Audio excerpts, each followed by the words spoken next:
Assalamualaikum warahmatullahi wabarakatuh. Selamat siang untuk kita semua. Terima kasih kepada Ibu Kepala Sekolah yang sudah memberikan kesempatan untuk menyampaikan diskriminasi tentang budaya positif.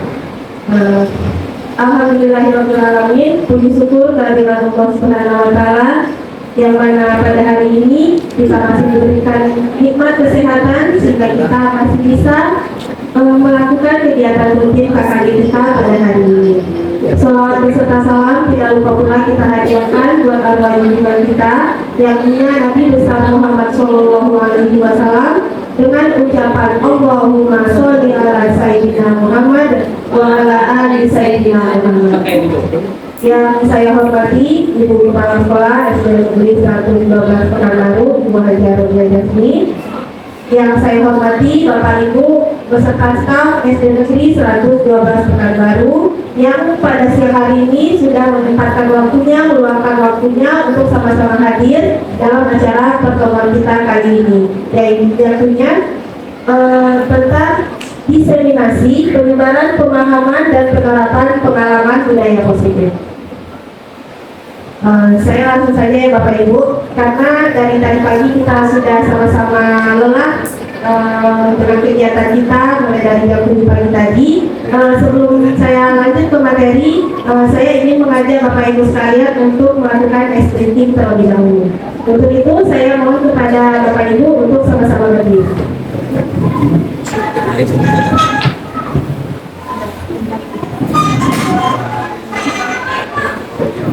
Kita mulai ya Bapak Ibu. Ya.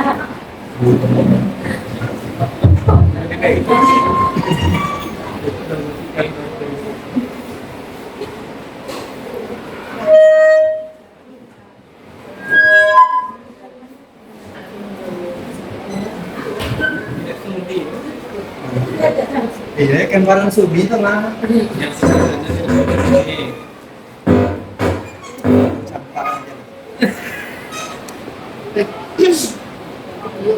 Sepertinya apanya tidak masuk. Jadi kalau begitu daripada kita ngobrol waktu, saya contohkan saja. Nah, lagunya itu ini ice breaking yang biasanya dilakukan oleh sekolah SD juga tentunya. Kita mulai saja. Saya contohkan. Tangan diputar-putar, bertepuk tangan. Tangan diputar-putar, tangan diputar-putar, bertepuk tangan, digoyang-goyang, digoyang-goyang, digoyang-goyang. Kita ulang ya Bapak Ibu biar kita semangat untuk materi selanjutnya. 1, 2, 3. Tangan diputar-putar, bertepuk tangan. Tangan diputar-putar, bertepuk tangan. Tangan diputar-putar, bertepuk tangan, digoyang-goyang, digoyang-goyang, digoyang-goyang. Oke, terima kasih Bapak Ibu semua. Mungkin briefingnya saya persilakan dulu.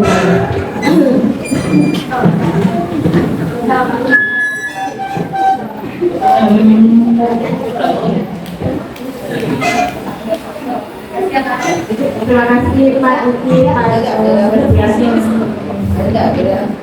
Oke, kita langsung saja ke materi kita.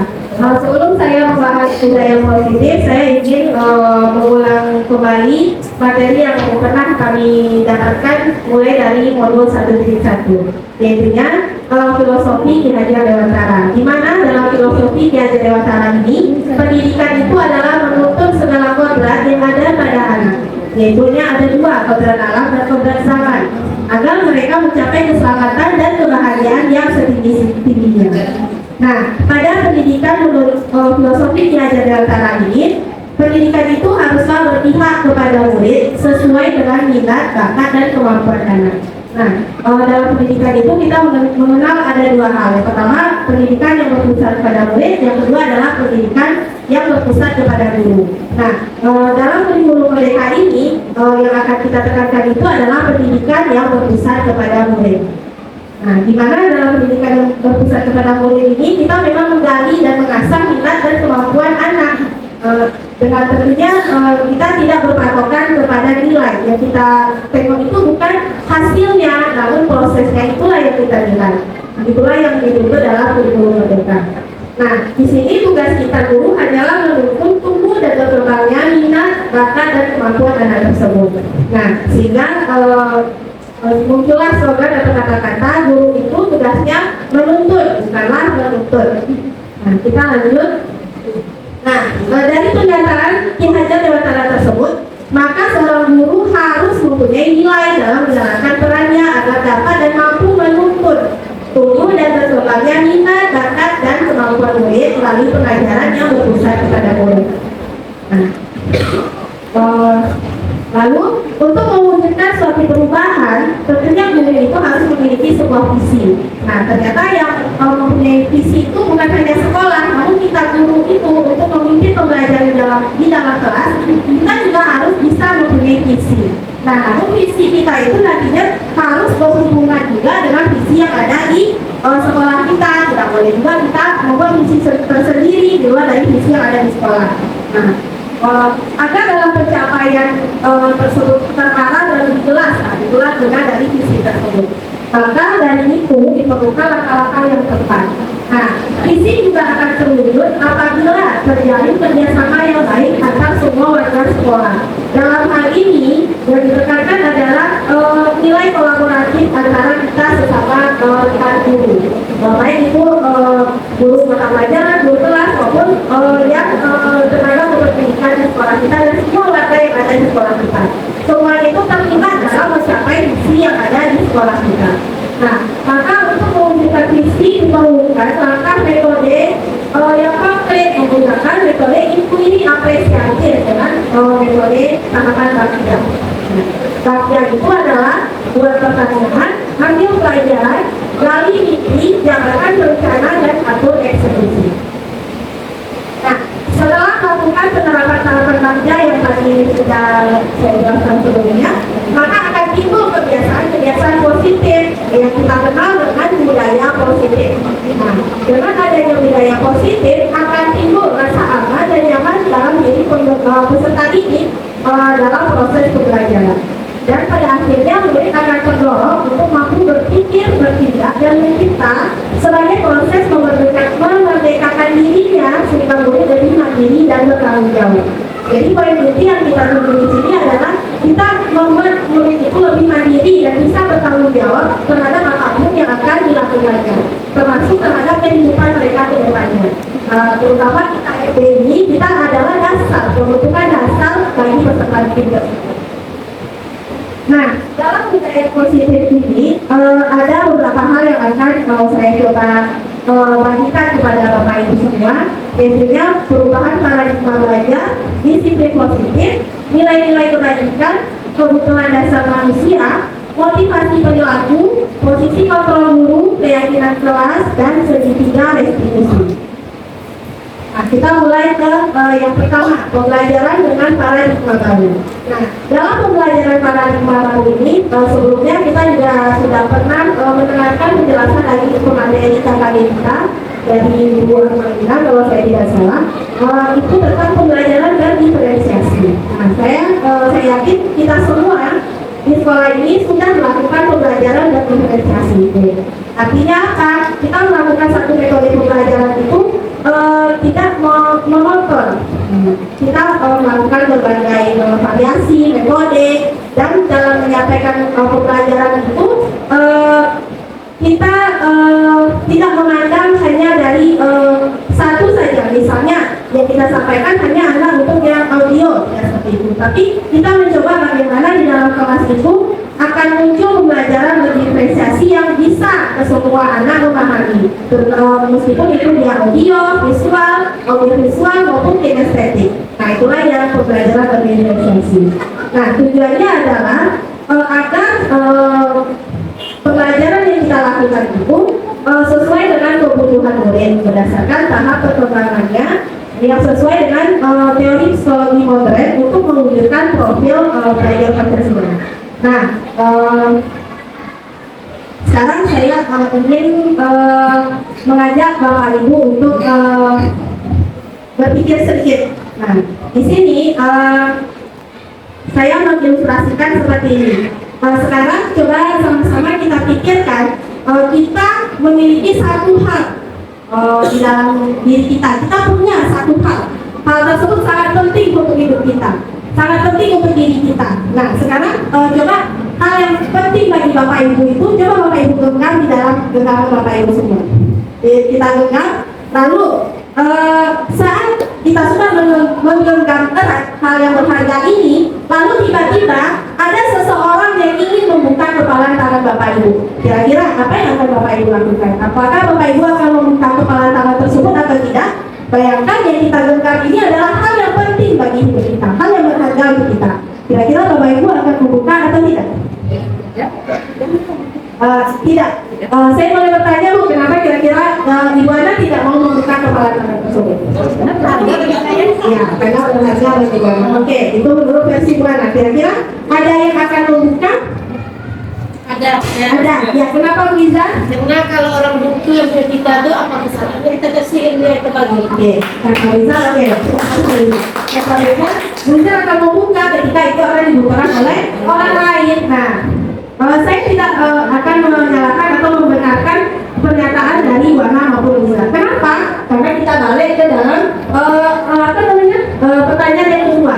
Dalam kegiatan ini sesungguhnya siapa yang menjadi kendali atau kontrol untuk membuka dan menutup kepala tangan tersebut? Ya, kita sendiri. Nah, itu dia. Itu dialah alasannya kenapa tidak ada yang benar, tidak ada yang salah. Karena itu balik lagi kepada diri kita sendiri. Kita mau membuka atau tidak, itu adalah kontrol kita sendiri. Artinya, ya prinsip kita sendiri. Orang lain tidak akan bisa mengontrol diri kita. Yang mengontrol diri kita adalah kita sendiri. Oke. Nah, kita lanjut. Ini adalah salah satu ilusi teori kontrol, tentang miskonsepsi tentang teori kontrol. Nah, bagaimana yang kita ketahui, ada ilusi guru yang mengontrol murid. Lalu ilusi bahwa semua perbuatan positif, efektif dan bermanfaat. Lalu ada ilusi bahwa kritik dan membuat orang merasa bersalah dapat menguatkan karakter. Lalu berikutnya ilusi bahwa orang dewasa memiliki hak untuk memaksa. Ya, ini kejadian yang memang banyak terjadi di masyarakat. Padahal kita kembali lagi kepada yang baru saja sudah kita bahas, bahwasanya tidak akan ada yang bisa mengontrol diri kita, termasuk diri murid kita. Karena murid kita tersebut sebetulnya sudah mempunyai nilai intrinsik dari dalam diri dia sendiri. Nah, di sini ada mengubah paradigma stimulus respon ke pendekatan teori kontrol. Nah, sebelumnya yang sama-sama sudah kita pahami bahwa kita mengenal adanya stimulus dan respon. Jika kita berikan stimulus, maka akan terjadi respon. Namun saat ini paradigma tersebut sudah diubah menjadi teori kontrol. Nah, ini salah satu contohnya. Di dalam stimulus respon, realitas kebutuhan kita sama. Nah, pada teori kontrol tidak begitu, bahwa realitas kebutuhan kita itu berbeda. Artinya realitas kebutuhan setiap orang itu berbeda. Nah, semua orang melihat hal yang sama, padahal kita melihat hal yang berbeda. Seperti contoh yang tadi sudah kita lakukan, kepala tangan, ternyata berbeda pendapat kita. Nah, lanjut, kita mencoba mengubah orang agar berpandangan yang sama dengan kita, padahal itu tidak bisa kita lakukan. Nah, perilaku buruk dilihat dari segala sesuatu kesalahan. Nah, namun semua perilaku itu sebetulnya memiliki tujuan. Orang mau berperilaku buruk, orang mau berperilaku baik, sebetulnya mereka punya tujuan tertentu yang mereka sendirilah yang paham mengapa melakukan hal tersebut. Lalu orang lain bisa mengontrol saya, padahal tidak bisa. Yang mengontrol diri kita adalah kita sendiri. Nah, saya bisa mengontrol orang lain, tidak bisa. Orang lain itu tidak bisa mengontrol, kita juga tidak bisa mengontrol orang lain. Lalu pemaksaan misalnya kita sudah membujuk lalu gagal, lalu kita lakukan paksaan. Sebetulnya meskipun itu ampuh, itu tidak akan bertahan lama. Namun yang berikutnya, model berpikir menang atau kalah. Nah, model berpikir menang ya menang gitu, bukan menang atau kalah. Karena setiap apapun yang kita lakukan, mau baik itu gagal maupun berhasil, pasti ada hal dalam prosesnya tersebut yang sudah membuatnya berhasil meskipun di akhirnya tidak berhasil. Nah, kira-kira seperti itu juga yang seharusnya kita lakukan di dalam kelas terhadap peserta didik kita. Nah, di sini ada pendapat ahli dari Stephen mengatakan bahwa bila kita ingin membuat kemajuan perlahan sedikit-sedikit, ubahlah sikap dan perilaku kita sendiri. Namun bila kita ingin memperbaiki cara-cara utama kita, maka kita perlu mengubah kerangka aturan kita. Ubahlah bagaimana kita melihat dunia, bagaimana kita berpikir tentang manusia, mengubah paradigma kita, skema pemahaman dan penjelasan aspek-aspek tertentu tentang realitas, tentang kenyataan. Nah, di sini ketika kita mendengar kata disiplin, apa yang terbayang di benak kita Bapak Ibu? Ketika kita mendengar kata disiplin, yang terbayang di benak kita itu salah satunya pasti ada hubungannya dengan tata tertib, aturan ya benar, kepatuhan dan peraturan. Nah, selama ini yang kita tahu disiplin itu adalah peraturan. Nah, kata disiplin juga sering kita hubungkan dengan hukuman. Kenapa? Ketika Anda tidak mengikuti peraturan, tentu kita akan memberi hukuman, sanksi. Nah, padahal itu sungguh berbeda karena belajar tentang disiplin positif tidak harus dengan memberi hukuman. Justru itu adalah salah satu alternatif terakhir dan kalau perlu tidak kita gunakan sama sekali. Nah, di sini Ki Hajar Dewantara juga menyatakan bahwa untuk mencapai kemerdekaan atau dalam konteks pendidikan kita yang saat ini, untuk menciptakan murid yang merdeka, syarat utamanya adalah harus ada disiplin yang kuat. Disiplin yang dimaksud adalah disiplin diri kita sendiri yang memiliki motivasi internal. Nah, jika kita tidak memiliki motivasi internal, maka kita memerlukan pihak lain untuk mendisiplinkan kita. Nah, itu yang kita sebut dengan motivasi eksternal. Karena berasal dari luar, bukan berasal dari dalam diri kita. Itu kita kembalikan ke diri kita masing-masing. Kita akan mengontrol diri sendiri atau akan dikontrol oleh orang lain. Begitu juga dengan murid-murid kita. Nah, untuk menjadi seorang murid atau pengikut, seseorang harus paham betul alasan mengapa mereka mengikuti suatu aliran atau ajaran tertentu. Sehingga motivasi yang terbangun adalah motivasi intrinsik, bukan ekstrinsik. Nah, tujuan dari disiplin positif adalah menanamkan motivasi pada murid-murid kita, yaitu untuk menjadi orang yang mereka inginkan dan menghargai diri mereka sendiri dengan nilai-nilai yang mereka percaya. Ketika murid-murid kita memiliki motivasi tersebut, mereka telah memiliki motivasi intrinsik yang berdampak jangka panjang, motivasi yang tidak akan terpengaruh pada adanya hukuman atau hadiah. Mereka akan tetap berperilaku baik dan melandaskan nilai-nilai kebajikan karena mereka ingin menjadi orang yang menjunjung tinggi nilai-nilai yang mereka hargai.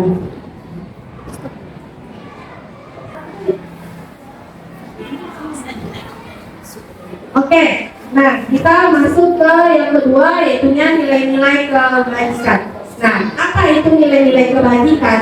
Nilai kebajikan adalah nilai yang kita sepakati bersama, terlepas dari suku bangsa, agama, bahasa, maupun latar belakang kita masing-masing. Nah, ini beberapa contoh nilai-nilai kebajikan suatu organisasi. Nah, kalau profil pelajar Pancasila sama-sama kita sudah hafal. Saya ingin ngajak Bapak Ibu juga menyanyikan kembali lagu profil pelajar Pancasila. 1, 2, 3. Pelajar Pancasila beriman dan bertakwa pada Tuhan Yang Esa dan berakhlak mulia, berkebinekaan global, gotong royong mandiri, kreatif dan bernalar kritis. Oke, bersama berikutnya. Ya, terima kasih Bapak Ibu. Selanjutnya ini contoh nilai kebajikan di organisasi IBO Primary Health Program. Nah, di sini dia mengambil sikap murid. Nah, di sini sikap murid itu mungkin sama dengan kita semua, ada yang toleransi, integritas, menghargai, empati, dan sebagainya, termasuk kerjasama dan komitmen. Nah, di sini untuk nilai keterampilan hidup dapat dipercaya, lurus hati, pendengar yang aktif, tidak merendahkan orang lain dan memberikan yang terbaik. Yang terakhir tentang petunjuk hidup. Nah, di sana ada kepedulian, kerjasama, fleksibilitas, kesabaran, rasa humor, pemecah masalah, tanggung jawab, persahabatan, dan lain-lain. Nah, begitu juga dengan sekolah kita tentunya SD Negeri 1 12 Pekanbaru, pastinya kita juga memiliki nilai-nilai kebajikan tersendiri yang sama-sama sudah kita laksanakan selama ini di sekolah kita. Nah, sekarang mari kita tanyakan kepada diri sendiri bagaimana kita berperilaku. Mengapa kita melakukan sesuatu? Apakah kita melakukan itu karena adanya dorongan dari lingkungan, dorongan dari orang lain, atau dorongan dari apapun itu? Nah, terkadang kita melakukan sesuatu karena kita ingin menghindari rasa sakit atau rasa tidak nyaman, bukan karena keinginan diri kita sendiri. Terkadang kita juga melakukan sesuatu untuk mendapatkan apa yang kita mau. Nah, artinya kita punya motif untuk itu. Nah, bagaimana menurut Bapak Ibu? Pernahkah Bapak Ibu melakukan sesuatu untuk mendapat senyuman dari orang lain? Tentunya saya, kalau saya kembalikan ke diri saya sendiri, saya mungkin pernah melakukan hal ini. Nah, untuk mendapatkan hadiah, bisa saja, misalnya kita ketika disiplin misalnya mendapatkan penghargaan atau apa, atau mendapatkan hadiah berapa rupiah seperti itu. Mungkin kita pernah melakukan itu. Nah, untuk mendapatkan uang, apalagi pasti semua orang itu punya alasan tertentu kenapa dia melakukan hal tersebut, termasuk diri saya sendiri. Nah, motivasi perilaku manusia itu dibagi dalam 3. Yang pertama, orang melakukan sesuatu itu untuk menghindari ketidaknyamanan atau hukuman. Misalnya saja peserta didik kita. Kenapa peserta didik kita datang tepat waktu, tidak terlambat? Karena dia menghindari hukuman yang kita berikan. Nah, lalu yang kedua, untuk mendapatkan imbalan atau penghargaan dari orang lain. Misalnya, ketika kita disiplin atau peserta didik kita ketika disiplin, peserta didik kita mendapatkan predikat siswa teladan misalnya. Nah, lalu yang ketiga, untuk menjadi orang yang mereka inginkan dan menghargai diri sendiri dengan nilai-nilai yang mereka percaya. Kira-kira kalau Bapak Ibu memilih yang mana? 1, 2, atau 3? 3. Ya, saya sendiri juga akan berusaha untuk yang nomor 3 tersebut. Nah, di sini ada satu ilustrasi, saya bacakan. Setelah ini akan ada beberapa pertanyaan berdasarkan ilustrasi ini. Di sini ada seorang anak bernama Iva. Iva kurang menguasai pelajaran matematika, sehingga pada saat pelajaran tersebut berlangsung, dia lebih banyak berdiam diri atau menggambar di buku pelajaran. Pada saat guru matematikanya, Pak Seno, menanyakan pertanyaan, Iva menjadi gugup dan tak sengaja menjatuhkan tasnya dari kursi, serta tiba-tiba menjadi gagap pada saat berupaya menjawab. Seluruh kelas pun tertawa melihat perilaku Iva yang berbicara tergagap dan terkejut tersebut. Pak Seno pada saat itu membiarkan teman-teman Iva menertawakan Iva yang tergagap dan malu luar biasa, dan malahan meminta Iva untuk maju ke depan dan berdiri di depan kelas sambil menunjuk hidungnya. Nah, karena tidak bisa menjawab pertanyaan Pak Seno. Kelas semakin gaduh dan anak-anak pun tertawa melihat Iva di depan kelas sambil memegang ujung hidungnya. Nah, apakah Bapak Ibu setuju dengan tindakan Pak Seno terhadap Iva? Kira-kira kenapa kita tidak setuju Bapak Ibu? Perundungan. Iya. Bisa menjatuhkan mental. Iya, bisa menjatuhkan mental anak. Nah, menurut Bapak Ibu, apakah Pak Seno, tindakan Pak Seno terhadap Iva adalah sebuah hukuman atau konsekuensi? Nah, kira-kira mengapa hukuman Bapak Ibu?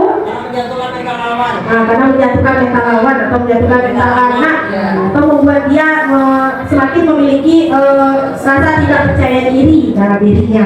Nah, di sini ada lagi nih, ini hukuman atau konsekuensi.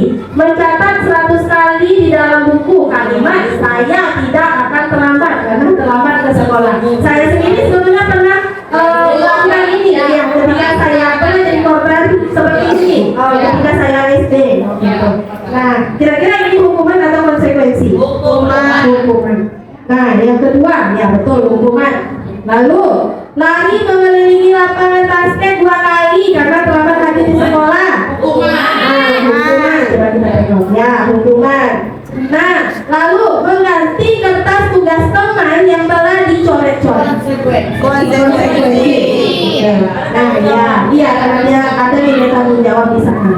Lalu membersihkan tumpahan air di meja tulis karena tersenggol. Salah satu lagi konsekuensi. Nah, ya konsekuensi. Nah, sekarang ternyata tidak hanya ada hukuman dan konsekuensi, lalu ada juga yang namanya restitusi. Nah, lalu apa perbedaan dari ketiga ini? Hukuman itu adalah tindakan yang tidak terencana atau tiba-tiba. Nah, yang biasanya kita akan menghukum anak sesuai apa yang kita ingat di saat itu, tiba-tiba saja. Nah, lalu murid itu tidak tahu apa yang akan terjadi dan tidak dilibatkan sama sekali ketika dia mendapat hukuman tersebut. Ya, keputusannya itu bersifat satu arah yang biasanya dilakukan oleh kita sebagai guru. Lalu hukuman itu bisa berupa fisik maupun psikis. Nah, contohnya tadi yang fisik bisa lari mengelilingi lapangan atau pusat atau apa itu fisik. Nah, lalu yang kedua ada namanya konsekuensi. Nah, kalau konsekuensi itu terencana dan disepakati sesuai dengan peraturan di kelas misalnya atau peraturan di sekolah. Nah, tapi ada nilai negatifnya. Kenapa? Murid tetap dibuat tidak nyaman. Nah, sikap guru selalu memonitor terhadap murid. Kita selalu memantau murid tersebut. Ternyata juga bukan tindakan yang bagus. Nah, selanjutnya restitusi. Nah, restitusi itu proses menciptakan kondisi bagi murid untuk memperbaiki kesalahan, di mana proses kolaboratif yang mengajarkan murid untuk mencari solusi sendiri. Nah, kira-kira yang paling bagus yang mana Bapak Ibu? Yang restitusi. Nah, saya tertarik dengan kalimat ini, makanya saya tampilkan juga di sini, dihukum oleh penghargaan. Nah, saat kita berulang kali menjanjikan hadiah kepada anak-anak agar berperilaku tanggung jawab, atau kepada seorang murid agar mempelajari sesuatu yang baru, atau pada seorang karyawan agar melakukan pekerjaan berkualitas, kita sebetulnya sedang berasumsi mereka tidak dapat melakukannya, atau mereka tidak akan memilih untuk melakukannya. Nah, sebetulnya penghargaan tidak selalu bagus atau baik untuk diri kita maupun ke peserta didik kita. Nah, terkadang kenapa ada kalimat dihukum oleh penghargaan? Ketika kita menjanjikan anak, ketika kamu dapat nilai 100, ibu kasih kamu bisa 10.000, 5.000, atau ibu kasih kamu pena. Ternyata itu tidak selalu bernilai positif. Nah, ternyata bisa jadi hal yang kita lakukan tersebut sebetulnya kita sedang memberikan hukuman kepada anak. Hukumannya itu dalam bentuk penghargaan. Nah, selanjutnya mengapa keyakinan kelas dan mengapa tidak peraturan kelas. Nah, ketika kita membuat peraturan atau konsekuensi kepada anak atau hukuman, tentunya itu berdasarkan peraturan. Namun sekarang pada kurikulum merdeka itu tidak lagi namanya peraturan, namanya adalah keyakinan kelas. Nah, kenapa tidak peraturan kelas saja? Contoh seperti ini. Mengapa kita memiliki peraturan tentang penggunaan helm pada saat mengendarai kendaraan roda 2 atau motor? Tentunya alasan kita adalah untuk keselamatan. Nah, yang kedua, mengapa kita memiliki peraturan tentang penggunaan masker dan mencuci tangan setiap saat? Tentunya alasan kita adalah untuk kesehatan atau keselamatan. Nah, nilai-nilai kesehatan atau keselamatan itulah yang kita sebut dengan suatu keyakinan. Nah, dia akan berbeda keyakinan dengan peraturan. Kalau keyakinan itu akan tertanam di dalam diri anak tersebut. Nah, seseorang akan tergerak dan bersemangat untuk menjalankan keyakinannya daripada hanya sekedar mengikuti aturan. Makanya untuk membuat keyakinan kelas itu kita melibatkan anak.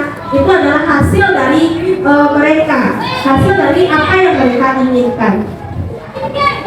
Nah, nih pembentukan keyakinan sekolah atau kelas. Nah, keyakinan kelas itu dia bersifat abstrak daripada peraturan, yang lebih rinci dan konkret. Lalu keyakinan kelas berupa pernyataan-pernyataan universal, yang pernyataan umum. Lalu pernyataan keyakinan kelas senantiasa dibuat dalam bentuk positif. Nah, keyakinan kelas sebenarnya tidak terlalu banyak sehingga mudah diingat dan dipahami oleh semua warga kelas. Lalu keyakinan kelas lainnya sesuatu yang diterapkan di lingkungan tersebut. Semua warga kelas sebenarnya ikut berkontribusi dalam pembuatan keyakinan kelas. Lalu bersedia meninjau kembali apabila keyakinan kelas itu sudah tidak sudah tidak cocok dengan kondisi tersebut. Nah, contoh kenapa harus menggunakan kata-kata positif. Contoh dilarang terlambat. Nah, kalau kita rubah dia menjadi disiplin, itu sebetulnya akan lebih baik kalimatnya daripada dilarang terlambat.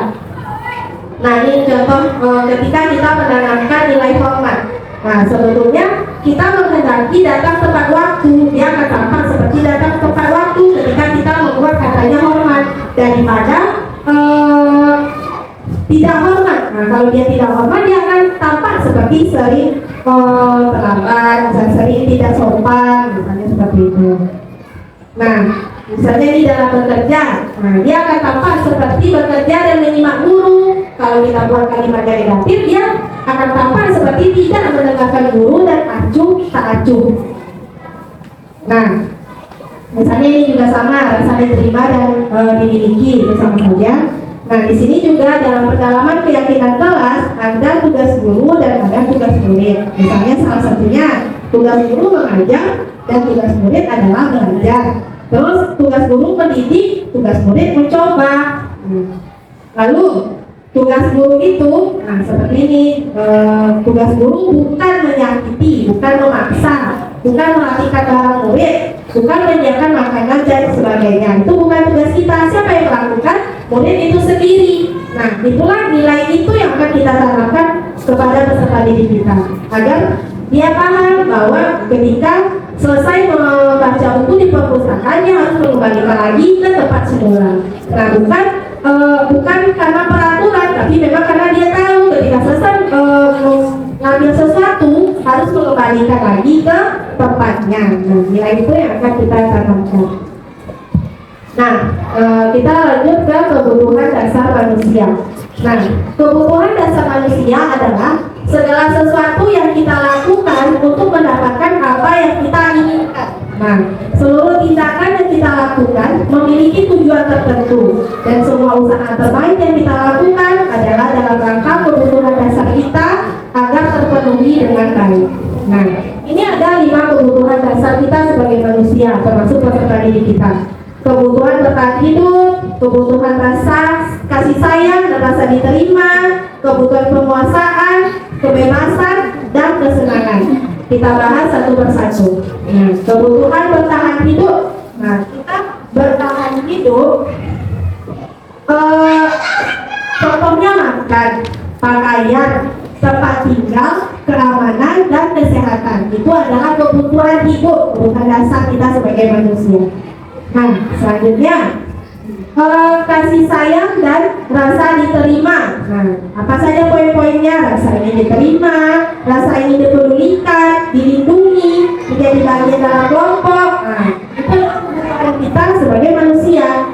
Lalu yang ketiga, penguasaan. Nah, di dalam penguasaan itu ada harga diri, keinginan untuk dianggap, memimpin, berprestasi, diakui, dan didengar. Nah, yang keempat ada kebebasan. Di dalam kebebasan itu ada hal yang kita inginkan. Salah satu, kita ingin mandiri, kita ingin memilih pilihan, mencoba hal baru, dan mampu mengendalikan diri kita sendiri. Nah, yang terakhir adalah kesenangan. Nah, ini tidak hanya murid kita juga sebagai guru kita butuh kesenangan. Contoh bermain, humor, antusiasme, tertawa. Nah, seperti yang kita lakukan saat ini ketika ice breaking. Nah, kira-kira ketika kita sudah lelah dengan pekerjaan, kita akan menerima lagi materi pelatihan seperti hari ini. Misalnya ketika kita melakukan SBD, apa yang Bapak Ibu rasakan? Antusias. Apakah Bapak Ibu relay kembali pemikirannya? Iya.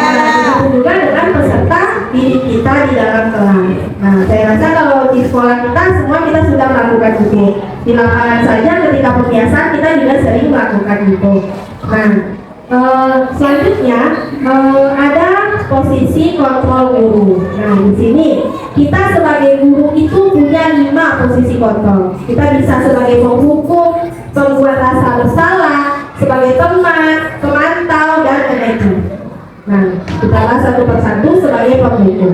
Ketika posisi kita sebagai penghukum, nada suara kita tinggi, bahasa tubuh kita mata melotot, dan jari menunjuk-nunjuk atau menghadik.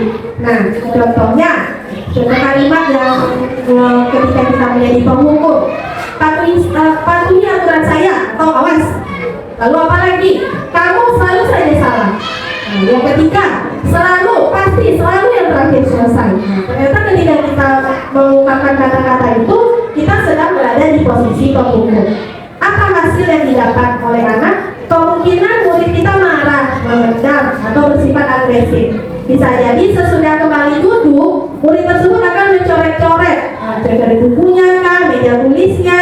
Lalu yang lebih buruk lagi, sepulang sekolah, murid melihat motor atau mobil bapak ibu guru dan akan menggores kendaraan tersebut dengan paku. Kenapa ada pernyataan ini? Karena memang hal ini pernah terjadi.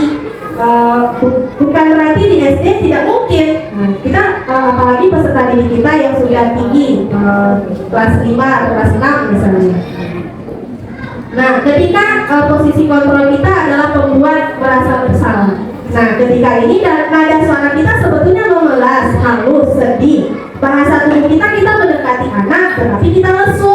Nah, contohnya, ibu sangat kecewa sekali dengan kamu. Nah, berapa kali Bapak Ibu harus memberitahu kamu ya? Nah, contoh selanjutnya, gimana coba kalau orang tua kamu tahu kamu berbuat begini? Nah, saya sendiri pernah melakukan ini. Bukan mungkin, memang pernah melakukan hal ini, berkata seperti ini. Namun apa dampaknya bagi murid? Murid akan merasa bersalah. Bersalah telah mengecewakan ibu atau bapak gurunya. Lalu murid akan merasa menjadi orang yang gagal dan tidak sanggup membahagiakan orang lain, apalagi diri dia sendiri. Lalu kadang-kadang sikap seperti ini lebih membahayakan daripada sikap menghukum, karena emosinya itu tertanam rapat di dalam dirinya. Karena murid itu menahan perasaannya di saat kita membuat dia merasa bersalah. Nah, yang ketiga, ketika kita memposisikan diri kita sebagai teman, nada suara kita ramah, akrab, dan bercanda.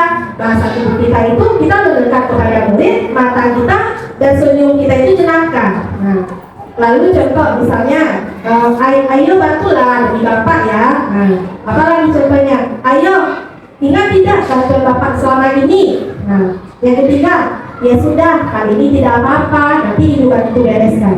Nah, sebetulnya apa dampak yang didapat ketika kita posisinya sebagai teman? Murid akan merasa senang, memang dia akan senang sesaat dan akrab dengan gurunya. Nah, ini termasuk dampak yang positif ketika dia merasa senang dan akrab. Namun, dari sisi negatifnya, murid ini akan bergantung kepada guru. Bila ada masalah, dia akan merasa bisa mengandalkan guru tersebut untuk membantunya. Nah, itulah dampak yang akan dirasakan oleh murid. Lalu, ketika posisi kita adalah sebagai pemantau. Nah, di sini bahasa tubuh kita formal. Nah, contoh, peraturannya apa?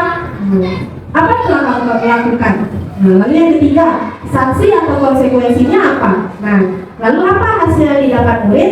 Murid mengalami konsekuensi yang harus dijalankan karena telah melanggar salah satu peraturan sekolah. Guru tidak menunjukkan emosi yang berlebihan, tidak menjadi marah atau tidak merasa membuat bersalah. Murid tetap dibuat tidak nyaman, yaitu dengan harus tinggal di kelas pada waktunya istirahat atau mengerjakan tugas misalnya. Dan guru pun sebetulnya juga akan kewalahan dengan itu. Ketika kita meminta murid tinggal di kelas, tentu kita juga harus tinggal di kelas. Karena kita juga akan meminta waktu istirahat kita yang seharusnya bisa kita gunakan untuk rileks sebentar untuk melanjutkan pelajaran selanjutnya. Nah, yang terakhir adalah posisi sebagai manajer. Nah, di sini nada suara kita tulus, bahasa tubuh tidak kaku, kita juga terbuka ke murid. Contohnya, apa yang kita yakini? Nah, kembali ke keyakinan kelas. Lalu, apa kamu meyakininya? Nah, jika kamu meyakininya, apakah kamu bersedia memperbaikinya? Nah, jika kamu memperbaiki ini, hal ini menunjukkan apa tentang dirimu. Lalu, apa rencana kamu untuk memperbaiki hal ini?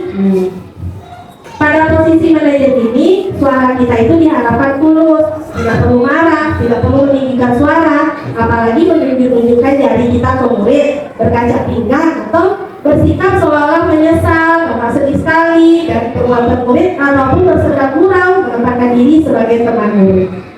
Nah, pada posisi manajer ini kita fokus pada murid, bukan untuk membahagiakan guru maupun orang tua murid.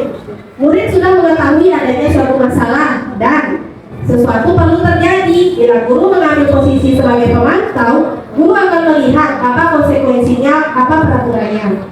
Namun pada posisi manajer, guru akan mengembalikan tanggung jawab pada murid untuk mencari jalan keluar permasalahannya. Tentunya juga tidak boleh terlepas dari bimbingan kita. Nah, contoh ini saya kecewa sekali dengan kamu. Kira-kira ini posisi kontrol apa, Bapak Ibu? Membuat masalah. Ya, membuat merasa bersalah. Lalu kamu tidak pernah benar melakukannya. Menghukum. Posisi kontrol. Posisi kontrol Bapak Ibu. Kira-kira ini di posisi mana yang dimana tadi? Menghukum. Penghukum. Menghukum. Oke, ya penghukum. Lalu apa rencanamu untuk menyelesaikan ini? Manajer. Ya, manajer. Ayolah, lakukan dari Bapak Ibu ya. Teman. Ya, ini adalah teman. Lalu, kamu tidak pernah mendapat nilai jika tidak mengerjakan tugas. Pemantau. Pemantau, Bu. Ya, pemantau.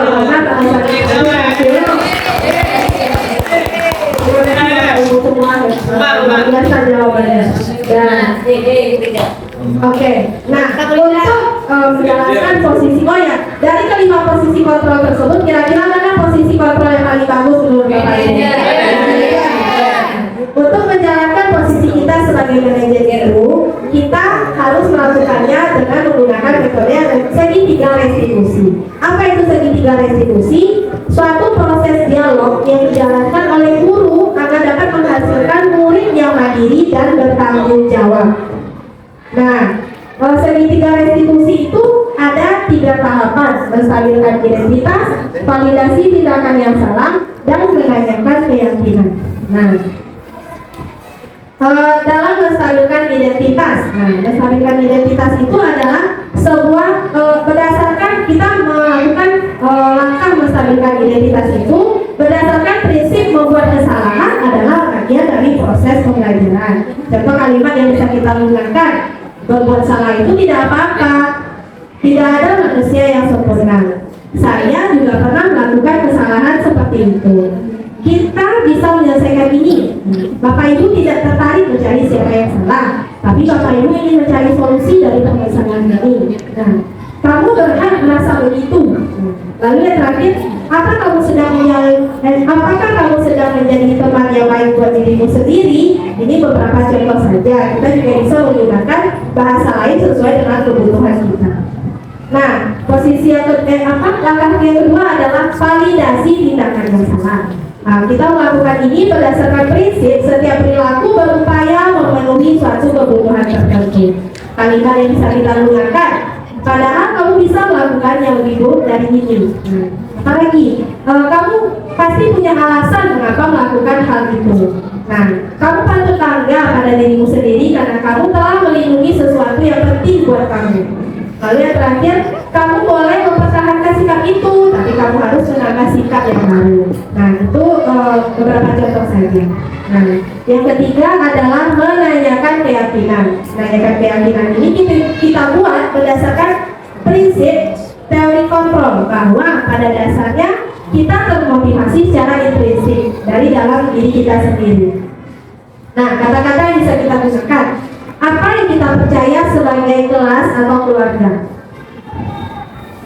Lalu, apa nilai-nilai umum yang telah kita sepakati? Bayangkan, apa bayangan kita tentang kelas yang ideal? Lalu, kamu mau menjadi orang yang seperti apa? Nah, itu beberapa contoh kalimatnya. Nah, menurut Bapak Ibu, apakah selama ini di dalam pembelajaran Bapak Ibu sudah pernah melakukan ketiga tahapan dalam segitiga restitusi? Sudah. Apakah sudah keseluruhan atau mungkin hanya baru satu atau dua saja? Oke, silakan Wicu. Assalamualaikum warahmatullahi wabarakatuh. Waalaikumsalam warahmatullahi wabarakatuh. Kalau menurut saya, rasanya semua kita sudah pernah mungkin melakukan segitiga restitusi ini, tapi barangkali mungkin ada yang belum konsekuen atau barangkali belum ada yang tepat sesuai dengan 3 tahapan tadi. Kalau saya pribadi saja, rasanya sudah sering melakukan di bagian menstabilkan identitas.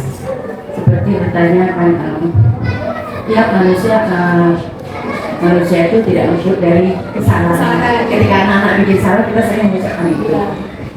Jadi rasanya ya dengan kalimat-kalimat yang seperti itu, kadang-kadang kita tidak menyadari itu adalah bagian dari menstabilkan identitas. Demikian, terima kasih. Terima kasih Bu Ijo. Nah, benar ya, seperti yang dilihat merupakan info Bu Ijo. Nah, betul yang dijelaskan oleh Bu Ijo. Sebetulnya bisa saja, sebetulnya kita sudah pernah melakukan ketiga hal ini, ketiga langkah segitiga restitusi. Namun kita sebetulnya tidak menyadari bahwa kita telah melakukan itu. Atau bisa jadi sebetulnya kita melakukan itu, namun kalimatnya mungkin kurang tepat. Yang lanjut ya. Nah, itu sepertinya. Lalu ada Bapak Ibu yang lain yang ingin menambahkan? Silakan Bapak Ibu. Kalau saya pribadi, mungkin saya lebih cenderung ke langkah 1 dan 2. Terkadang langkah ketiga itu menanyakan keyakinan itu sering terabaikan. Setelah kita rasa kita sudah menanyakan kepada murid apa tindakan yang salah, namun kita terkadang lupa menandakan nilai pada diri mereka dengan menjalankan proses yang ketiga, yaitu menanyakan keyakinan. Ada Bapak Ibu yang lain yang ingin menambahkan? Kalau tidak ada, saya lanjutkan saja. Nah, misalnya saja, apakah semua permasalahan di dalam kelas itu harus kita lakukan menggunakan segitiga restitusi? Menurut Bapak Ibu bagaimana? Apakah harus semua permasalahan kita selesaikan dengan langkah segitiga restitusi? Ya.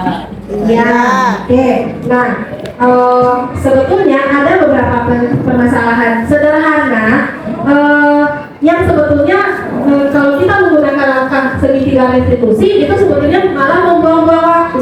Karena kalau dalam proses segitiga restitusi itu prosesnya panjang. Kita tanyakan dulu, kita stabilkan dulu identitas, kita tanyakan dulu validasi tindakan yang salah, baru kita menyatakan keyakinan. Contoh sederhana, misalnya saja ketika pembelajaran murid kita tidak sengaja menumpahkan air minum sehingga tertumpah di lantai. Nah, rasanya kalau hal sederhana seperti itu tidak perlu menggunakan langkah segitiga restitusi, hanya akan membawa waktu saja. Tidak mungkin rasanya kita stabilkan dulu identitas karena dia tidak kita tidak marah dan dia juga tidak apa-apa. Lalu terlalu panjang prosesnya. Nah, bagaimana kalau permasalahan itu sederhana yang tidak kompleks? Ada langkah terakhirnya yaitu bukan langkah terakhir, ada langkah ampuhnya dengan istilah intervensi 30 detik. Kalau hanya masalahnya sederhana tidak kompleks, kita bisa menggunakan intervensi 30 detik. Nah, misalnya kita bisa menggunakan kata-kata, apa kamu ingin berbuat lebih baik lagi? Contohnya lagi, apa saat ini kamu sedang menjadi orang yang sedang kamu inginkan? Lalu, apa kamu bisa mengubah kegiatan atau perilaku kamu saat ini menjadi sikap yang lebih membantu? Lalu, apakah wajar membuat kesalahan? Bisakah kita memperbaikinya? Contoh pertanyaan selanjutnya, kapan kamu siap untuk memulai? Misalnya kalau peserta didik kita libur, kan tidak perlu kita lakukan langkah-langkah segitiga restitusi. Nah, lalu sepertinya kamu punya masalah, saya bisa bantu apa? Lalu saat ini kamu seharusnya berbuat apa?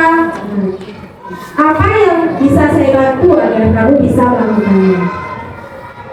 Nah, saya ingin berbagi dengan Bapak Ibu semua langkah segitiga restitusi yang pernah saya lakukan.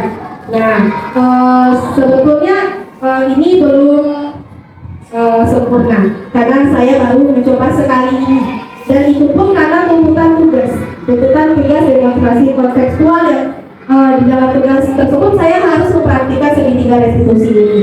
Nah, di dalam membuat tugas ini saya tidak mengada-ada. Memang kebetulan di saat itu lagi ada masalah, langsung saya praktekkan dengan anak. Saya mengambil 2 sampel di saat itu, 2 anak. Mudah-mudahan bisa terdengar di speakernya ya Bapak Ibu, karena tadi SPG-nya tidak terdengar. Nah, suaranya tidak terdengar. Di sini ada permasalahan kompleks, tapi permasalahan yang menurut saya harus saya lakukan dengan segitiga restitusi, yaitu anak ini mereka tidak terima sehingga didorong oleh Alfi yang merasa tidak sengaja menyenggol Alfi ketika Haikal marah dan tidak dapat menahan emosinya. Nah, seharusnya kan ini terdengar. Ini coba saya praktekkan dengan Haikal. Ini adalah langkah ketika saya menanyakan, menstabilkan identitasnya, menyapa si anak terlebih dahulu. Ini saya lakukan kebetulan di ruangan perpustakaan karena disitulah di saat itu yang agak kurang isi lagi. Nah,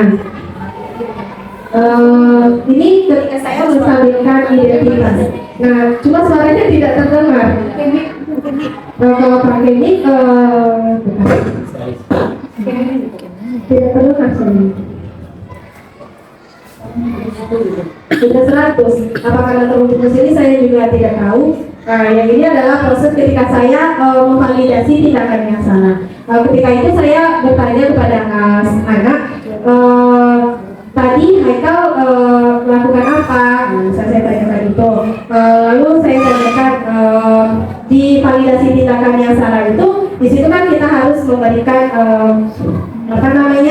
kata-kata. Misalnya, ketika ini saya berkata kepada Haikal, saya bilang ketika itu, Ibu senang Haikal sudah berbuat tidak lebih buruk daripada ini. Nah, misalnya Haikal meninju, itulah kata-kata yang waktu itu saya gunakan. Nah, lalu ketika ini adalah masih proses validasi tindakan yang salah. Yang sepertinya memang tidak bisa. Nah, di sini adalah proses ketika saya menanyakan keyakinan. Nah, kalau tidak salah ketika itu saya berkata, menurut Haikal, keyakinan kelas apa yang sudah Haikal langgar? Itu yang saya tanyakan. Lalu anak menjawab tidak menghormati teman. Nah, lalu saya tanyakan lagi. Ketika ini saya tanyakan lagi kepada Haikal, menurut Haikal keyakinan kelas apa yang harus Haikal tingkatkan? Nah, itu yang saya tanyakan. Nah, Haikal menjawab harus menghormati teman, Bu, harus mengendalikan emosi. Nah, apakah tindakan tersebut sudah sesuai dengan keyakinan kelas kita? Nah, saya jawab sudah, karena memang di keyakinan kelas yang kami buat di kelas 5C itu memang salah satu poinnya adalah saling menghargai dan menghormati teman. Nah, saya mohon maaf karena tidak bisa mendengarkan suaranya, makanya saya menjelaskan saja dengan secara bahasa saya. Karena ini nanti saya bisa mungkin berbagi linknya dengan Bapak Ibu semua, karena kebetulan tugas ini saya upload di channel YouTube. Karena kebetulan untuk mengupload di LMS itu saya menggunakan link YouTube. Saya rasa saya lebih nyaman menggunakan YouTube dibanding menyimpan ke Google Drive. Nah, mohon maaf Bapak Ibu, saya tidak bisa berbagi maksimal sekarang. Saya melakukan ini dengan dua hal. Nah, setelah selesai itu saya meminta tanggapan anak. Saya bertanya kepada anak. Nah, bagaimana perasaan mereka ketika tadi kita berdialog seperti itu ketika ibu menyelesaikan masalah dengan mereka. Ketika itu si anak menjawab, saya senang Bu, saya senang ketika ibu tidak marah, saya senang ketika ibu tidak langsung marah ke saya ketika saya berbuat salah. Saya lebih nyaman, saya bertanya lagi, apakah kalau lebih nyaman ketika ibu melakukan langkah ini? Nah, si anak menjawab dia lebih nyaman ketika saya melakukan ini. Kira seperti itulah aksi nyata yang pernah saya praktekkan di kelas. Nah, yang kedua itu ada anak yang ini juga anak yang kedua dengan permasalahan yang berbeda karena saya harus mencari 2 orang anak di tuntutan tugas. Nah, saya juga meminta tanggapan si anak setelah selesai saya berdiskusi atau menyelesaikan permasalahan si anak tersebut. Nanti mungkin kalau Bapak Ibu ada yang ingin melihat mungkin bagaimana penerapannya, nanti saya bagi link YouTube-nya di grup kelas kita, grup sekolah kita.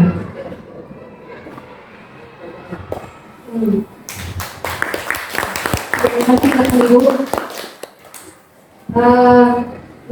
Di sini sebagai penutupannya, dalam penerapan program disiplin positif, hendaknya guru memiliki standar kepribadian profesional dan sosial yang baik, di mana guru mampu merefleksi dirinya dalam posisi kontrol saat ini, dan bagaimana perjalanan dirinya sebagai among atau sebagai manajer yang menuntun murid-muridnya menjadi insan yang mandiri, merdeka, dan bertanggung jawab. Nah, sebelum saya akhiri pertemuan ini, saya ingin meminta refleksi sedikit dari Bapak Ibu sekalian.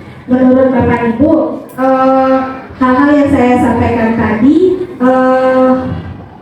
poin mana yang menjadikan hal yang berkesan bagi Bapak Ibu? Saya boleh buka kepada Ibu lagi. Terima kasih kepada Bu Yance.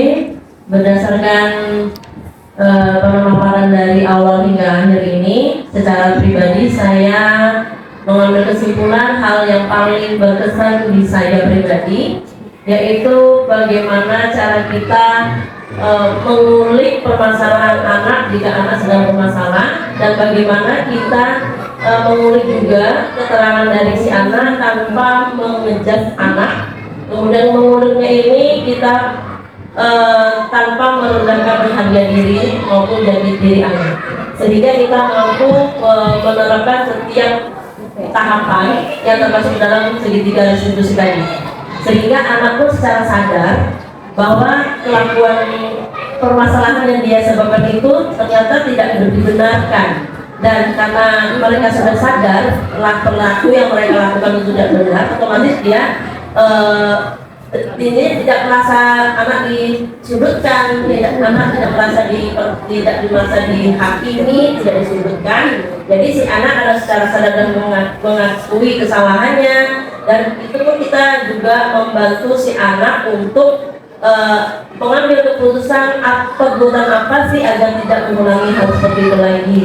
Keputusan itu diambil oleh dirinya sendiri yang sadar bahwa itu salah. Jadi si anak ini mampu mengawali dirinya, memperbaiki dirinya dengan saya itu tadi kelakuan tadi saya itu salah, kemudian saya yakin saya bisa berbuat yang lebih baik lagi. Jadi si anak ini kita tuntut untuk mengambil keputusan apa sih solusi si anak yang harus melakukan, tapi solusi bukan dari kita, dari si anak itu sendiri. Seperti itu kira-kira yang mampu saya pahami. Terima kasih banyak Bu Rani. Mungkin saya ingin meminta refleksi dari 2 orang. Kira-kira ada Bapak Ibu yang ingin menyampaikan refleksi. Oke, selanjutnya pada Ibu Dina.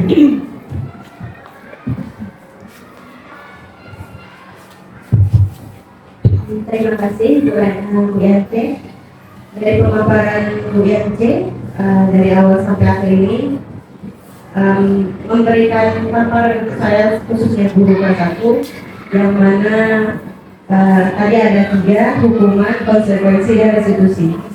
Yang mana mungkin saya sebagai guru lebih sering memberikan hukuman kepada anak ketimbang konsekuensi, di mana ibaratnya kelas 1 itu pada dasarnya masih untuk bermain, atau ibaratnya belum bisa dikeraskan atau dengan dikeraskan dengan memberikan hukuman. Mungkin juga tidak bisa dengan konsekuensi, yang mana mungkin penyelesaian dengan restitusi tadi. Kemudian yang bisa saya ambil juga yang pertama, tidak tentang guru saja, yang mana awal merubah itu adalah diri kita sebagai guru. Yang mana kita kan sebagai guru membimbing tadi ya Bu Yanti ya, membimbing anak, menuntun anak untuk menjadi lebih baik. Karena untuk menuntut anak menjadi lebih baik, kita dulu menjadi lebih baik juga. Untuk mendisiplinkan anak, untuk kita juga harus disiplin. Untuk berkaca supaya anak role model kita menjadi untuk kita, oh ibunya seperti ini, kita harus menirunya gitu. Kita berharapnya kita harus jadi yang pertama contoh untuk anak di sekolah, karena di rumah itu ada orang tua yang jadi contoh. Dan saya berharap untuk diri saya sendiri, saya bisa merubah itu setelah mendengar pemaparan dari Bu Yanti. Terima kasih. Warahmatullahi wabarakatuh.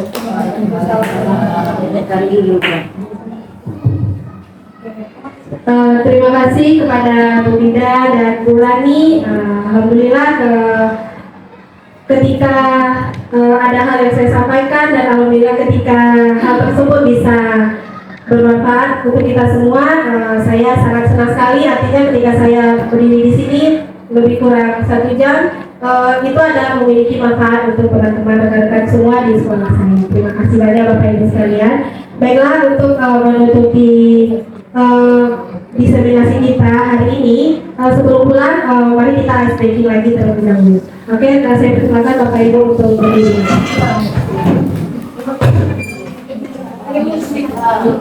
Nah, harusnya kan pakai musik, tapi ternyata kita memiliki gangguan teknis, lalu kita tidak menjadi pakalan. Kalau kita ada musik, kita bisa ice breaking pakai musik. Nah, boleh Bapak Ibu mau kita ice breaking apa?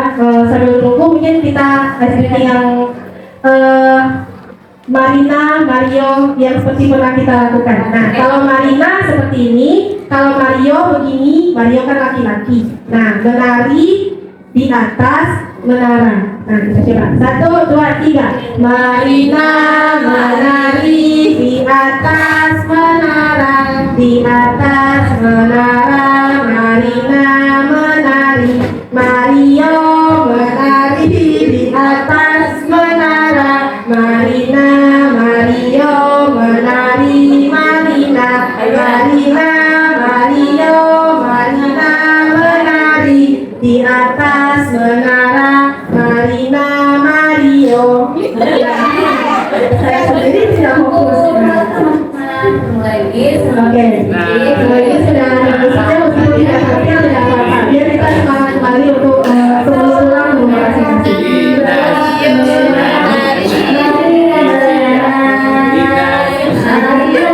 Oke, nah, jumpa lagi di channel Afrika. atas menara, di atas menara, Marina menari, Mario menari di atas menara, Marina, Mario menari menara, Marina, Mario menari, Marina. Nah, ini sudah bagus. Yang kita semangat untuk kembali ke rumah masing-masing.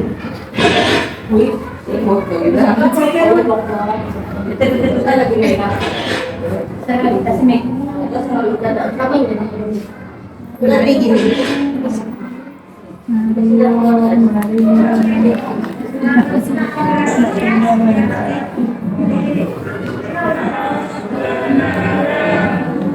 Kita buangkan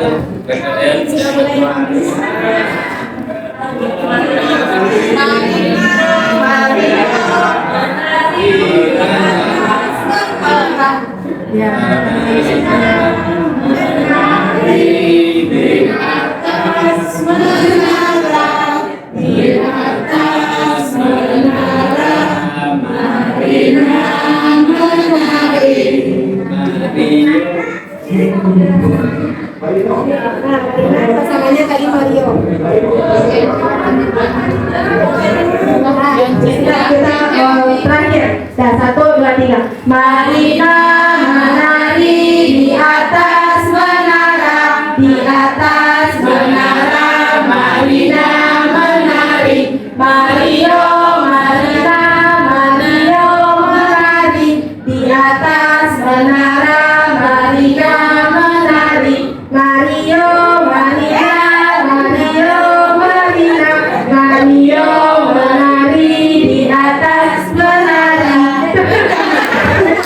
Menari. Nah, terima kasih ya Bapak Ibu. Mungkin sekian hasil diseminasi kita pada sore hari ini.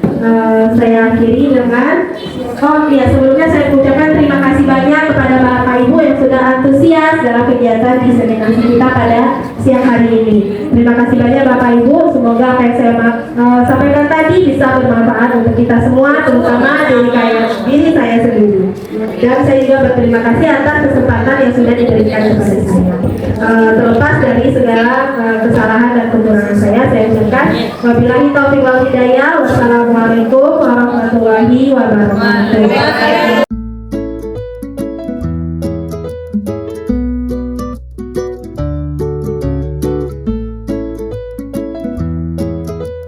Assalamualaikum warahmatullahi wabarakatuh. Waalaikumsalam warahmatullahi wabarakatuh. Selamat pagi anak-anak ibu semua. Pagi. Apa kabar hari ini? Baik. Oke, biar semangat. Topuk semangat.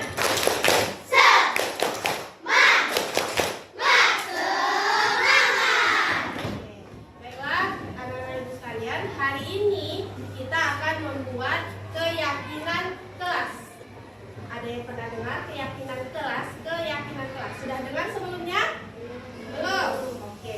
Keyakinan kelas itu mirip-mirip dengan peraturan. Kalau peraturan tahu atau tidak? Tahu. Nah, keyakinan itu mirip-mirip peraturan. Namun peraturannya ini kita buat atau kita bentuk sebagai keyakinan. Nah, dengan adanya keyakinan ini, nanti harapannya anak-anak ibu itu bisa memiliki keyakinan dari dalam diri sendiri. Setelah adanya keyakinan dari dalam diri kita sendiri, tentunya nanti akan muncul tanggung jawab. Kira-kira anak-anak ibu mau menjadi orang yang bertanggung jawab? Mau. Nah, kita untuk memiliki tanggung jawab itu tentu harus ada rambu-rambu yang harus kita patuhi. Rambu-rambu itu berdasarkan keyakinan yang muncul dari dalam diri kita sendiri. Nah, untuk itu sekarang keyakinan kelas itu akan kita buat dalam bentuk kesepakatan kelas. Nah, sebelumnya kita sudah pernah membuat kesepakatan kelas? Sudah. Hari ini kita juga akan membuat kesepakatan kelas kita. Nah, nanti ibu akan membagikan sticky note atau kertas-kertas berwarna-warni. Sudah pernah kita lakukan sebelumnya? Sudah. Nanti anak-anak ibu buat satu saja keyakinan yang ada di dalam diri anak-anak ibu di kertas ini. Nanti kita tempel di depan. Nah, nanti kita kelompokkan untuk mendapatkan kesepakatan bersama. Nah, untuk memulainya ini satu yang harus kita ingat. Kalau dalam membuat kesepakatan kelas, kita menggunakan kalimat positif. Kalimat apa? Positif. Bukan kalimat negatif. Nah, ibu contohkan.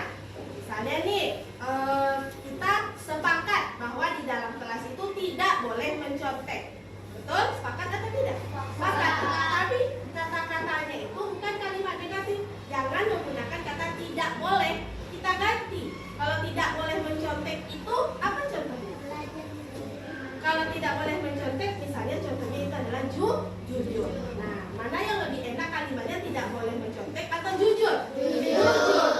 Nah, contoh yang kedua, misalnya tidak boleh terlambat. Apa kata-kata positifnya? Positif. Nah, itu contoh. Tidak boleh mengganggu teman, tidak boleh mengejek teman. Apa kata-kata positifnya? Toleransi. Ya, udah bisa itu. Contoh lagi. Tidak boleh membuang sampah sembarangan. Apa kata-kata positifnya? Boleh, ada yang lain? Menjaga kebersihan. Nah, itu dia. Paham tidak? Nah, sudah bisa? Sudah. Oke, nah nanti silahkan buat satu saja keyakinan yang ada di diri anak-anak ibu. Tapi ingat tadi dengan kata-kata positif. Oke, bisa kita mulai? Bisa.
untuk lebih menguatkan lagi, kita tanda tangani bersama kesepakatan yang sudah kita buat.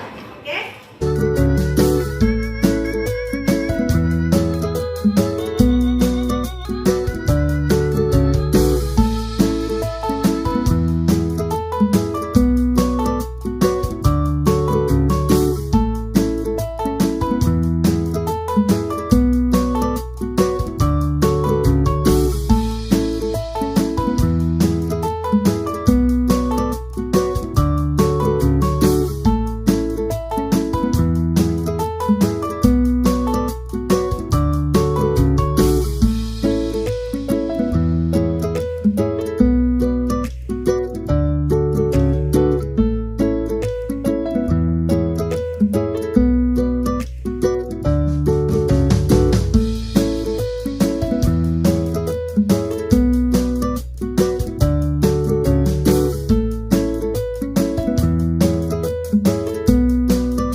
Perkenalkan nama saya Kanaya dari kelas 5C.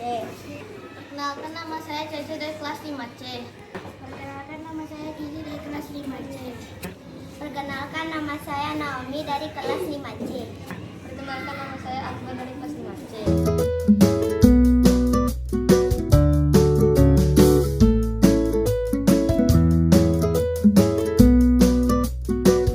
Sangat senang ketika membuat kesepakatan kelas.